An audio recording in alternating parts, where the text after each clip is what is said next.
Степан Коротков картины создает и их же реставрирует. Делает два дела одновременно. Процесс реставрации на словах, говорит, объяснить сложно. Это надо видеть. Преображение одного полотна занимает не один месяц. Мастеру предстоит долгая, кропотливая работа, чтобы спасти произведение и не дать ему разрушиться вовсе. Для картины он и медик, и пластический хирург, также умело и точно работает скальпелем и реанимирует. Только не людей, а искусство. Мы только лечим, наверное, картины, они тоже стареют, как и люди. Вот, и иконы. Вот тоже вот это сравнение, наверное, сопоставимо как бы с врачами. Вот. Ну и главный это критерий реставратора – это не навредить к работе.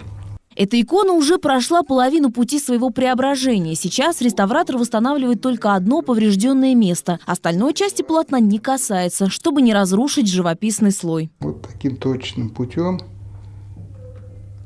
вот восстанавливается живописный слой. Сначала может посветлее, вот, потом набирается до нужной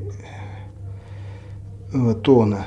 Реставрация – дело тонкое. Картины как живые существа. Иногда они даже, можно сказать, болеют. Причиной может стать сырость, сквозняки, пыльный, загрязненный воздух и бактерии. А еще картины со временем тускнеют, и в красочном слое появляются повреждения. Но живописному полотну можно вернуть молодость. И процесс этот занимает не один день и даже не месяц. Но иногда бывают случаи, когда восстановить холст не удастся. Есть такое правило, когда если, например, иконы или в живописи утраты больше 50%, это как бы восстановлению не подлежит, они укрепляются только те части и оставляются в таком же состоянии. Степан Коротков картины реставрирует уже 36 лет. Только за этот год благодаря мастеру в галерее музея Эрзи ожили 15 шедевров. Это картина Федота Сычкова. Ей более 100 лет. Трещин на полотне с каждым годом становилось все больше. В этом году, наконец, пришла пора восстанавливать произведение. А рядом картина еще старее, но она не так разрушилась. Это еще раз подтверждает тот факт, что дело, оказывается, не только во времени, но и в том, как художник первоначально рисовал на полотне. А то, что делает реставратор, поистине искусство. И в музее еще много шедевров, которые хотят вернуться к жизни.